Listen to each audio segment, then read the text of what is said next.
몇 해 전 비행기에서 I Can Speak English라는 영화를 봤습니다. 영어 배울 때의 어려움이 생각나서 가슴 뭉클해지기도 했습니다. 영어 잘하고 싶은 분 손 드세요 하면 많이들 손 드실 겁니다.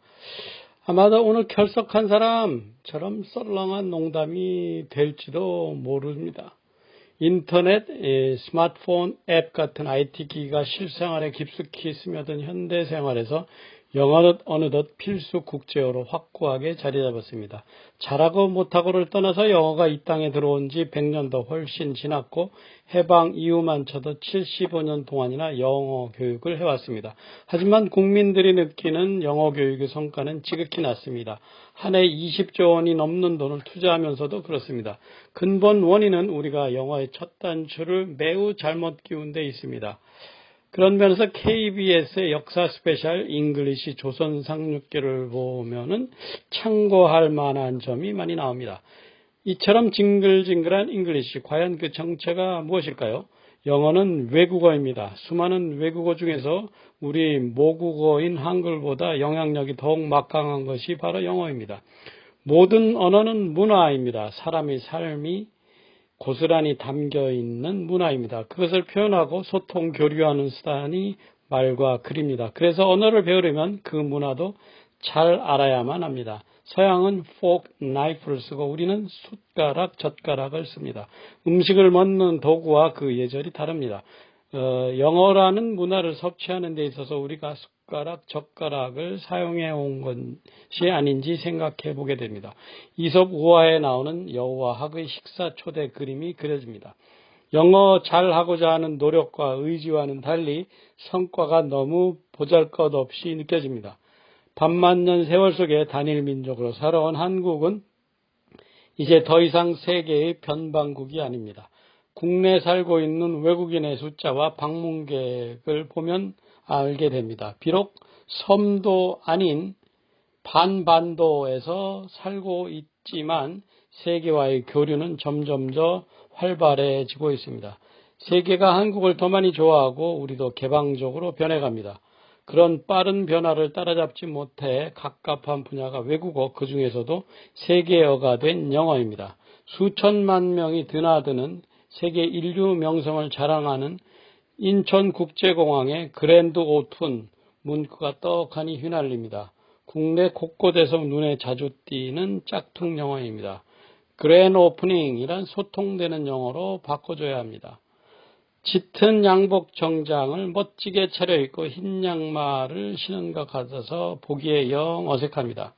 또 차 뒷창에 붙인 베이비 인 카 스티커도 간간히 보게 됩니다.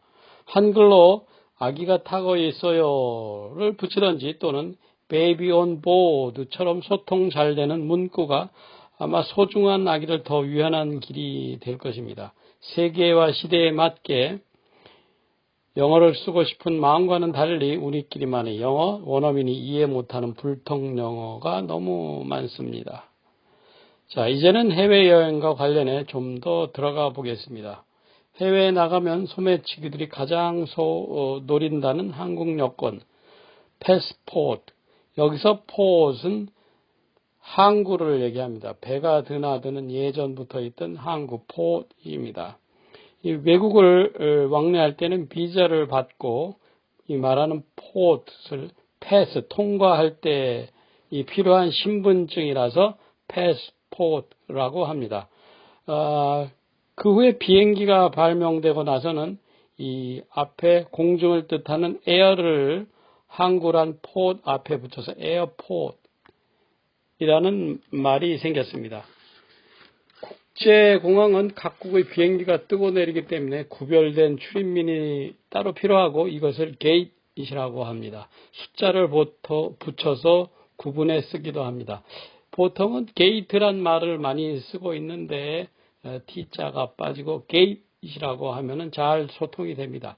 게이트에서 기다리다가 보딩 패스, 탑승권 보여주고 비행기 안으로 들어가게 됩니다. 앞에서 말한 베이비 온 보드라고 쓰이는 이유도 요 보딩 패스에서 알게 됩니다. 창문 쪽 좌석은 윈도우라고 하고 복도 쪽은 아일이라고 말합니다.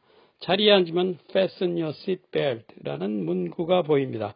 안전벨트 매라는 얘기죠. 여기서도 역시 fasten your seat belt처럼 T 발음은 잘 안 들리게 됩니다. 또 비행기 안에 화장실을 토일릿이라고 합니다. 고속도로 휴게소 화장실이나 일반 공중 화장실을 restroom이라고 합니다. 하지만 가정집의 화장실은 욕실, 즉 bathroom과 겸해 있으므로 보통 bathroom이라고 합니다. 화장지는 toilet paper 또는 bath tissue라고 하며 우리는 보통 두루마리 화장지라고 흔히 얘기합니다. 그런데 여기서 문화 차이가 두드러지게 나타납니다.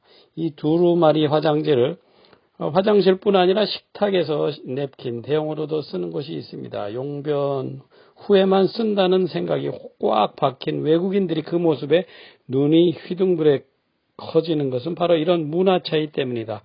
한국 방문길에 독특한 한국의 전통과 세련된 문화에 감탄하던 관광객들이 한국 식당에서 가끔 당혹해한다는 것은 이미 널리 잘 알려진 얘기입니다.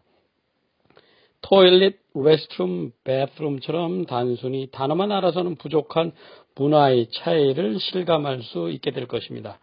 많은 분들이 고개를 갸우뚱하게 만드는 영어의 복수형에 대해서 잠깐 알아보겠습니다. 제가 직접 만나서 악수도 나눈 바 있는 미국의 전 대통령 오바마 얘기를 해보겠습니다. 여기서 오바마스라고 오바마의 복수형 S를 붙이면 누구를 말하는 것일까요? 바락 오바마와 미셸 오바마 부부를 얘기하는 걸 수도 있고 또 그 가족 전체를 얘기하는 것일 수도 있습니다. 또는 그 딸 둘만 얘기할 때도 오바마스라고 얘기할 수도 있죠. 전후 맥락을 봐야 제대로 알 수가 있습니다. 이렇듯 애매해 보이는 이유는 결혼하면 여성이 남편의 성을 따른다는 관습의 차이 때문입니다. 우리만은 다른 결혼 문화입니다. 우리 문화에서 동성끼리의 결혼이 아닌 한 결혼을 해도 엄마의 성은 가족과는 다른 경우가 많습니다. 그러나 서양은 보통 말 그대로 가족, 즉 패밀리 네임을 공유합니다. 자녀가 아빠의 성을 따른다는 점은 우리와 같지만 아내도 남편 성을 따른다는 점에서 차이가 납니다. 그래서 오바마스라고 말할 때 부부나 가족 전체 또는 형제, 자매를 얘기할 수도 있습니다. 이런 배경과 관습을 외면한 채 그냥 영어는 그때그때 달라요 하면 아주 곤란해집니다. 이번엔 조금 다른 측면에서 이름 얘기를 또 해보겠습니다. 현재 미국 대통령은 도널드 트럼프, 우리는 보통 도널드 트럼프 그러지만 좀 다르죠, 발음이. 또 사회봉사로 칭송받고 있는 전직 대통령 지미 카터도 카터 대통령이 아닌 카터, 프레지던트 카터라고 얘기합니다. 우리 귀에도 익숙한 이웃나라의 사람 이름 몇 가지 들어보겠습니다. 풍신수길, 이등방문, 모택동, 주울레, 등소평, 이것과 도요토미 히데요시, 이토 히로부미, 마오쩌둥, 정원라이, 덩샤오핑 차이가 납니다. 예전엔 모두 공자나 맹자, 유비, 조조, 장비, 관우, 제갈량처럼 한국식 한자말로 불렀습니다. 그러나 중국인들이나 일본인들이 무슨 말인지 이해를 못합니다.